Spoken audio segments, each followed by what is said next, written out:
University of California, Berkeley. In 1964, that campus was the birthplace of the free speech movement. Those days are gone. On the 1st of February, the students of Berkeley broke out into a full-fledged riot to stop the speech of Milo Yiannopoulos, who was an invited guest to the campus. These delinquents broke windows, set fires, physically assaulted other students who were in line waiting to hear the speech of Milo, a 33-year-old openly gay Jewish journalist, an immigrant. A couple of days later, the same thing happened at NYU to comedian Gavin McInnes, also an immigrant. Gavin was pepper sprayed.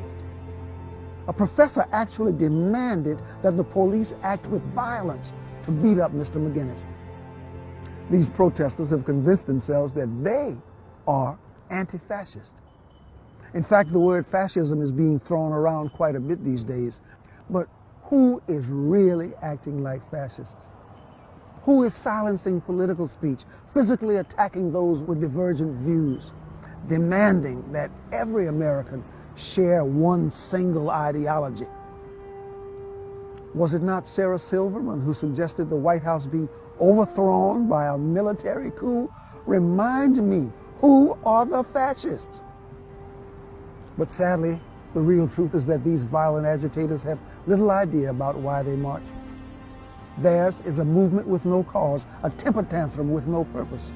They are a generation lost in space, children being led around like cattle by a corrupted media infrastructure, the propaganda arm of the party of disappointment.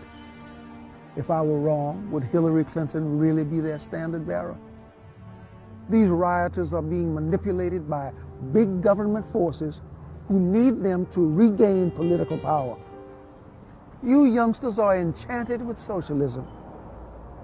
But those ideas are nothing new.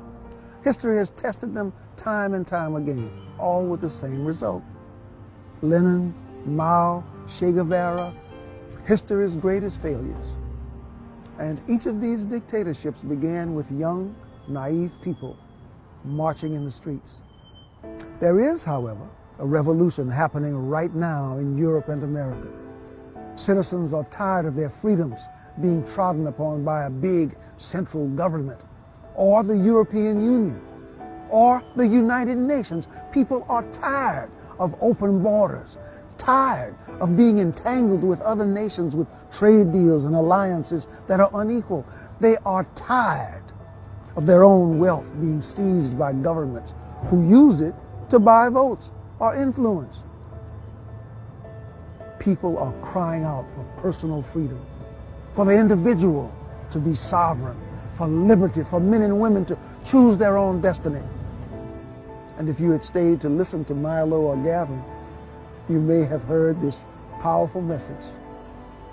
You may even have agreed with some of it, but you were too busy acting like fascists.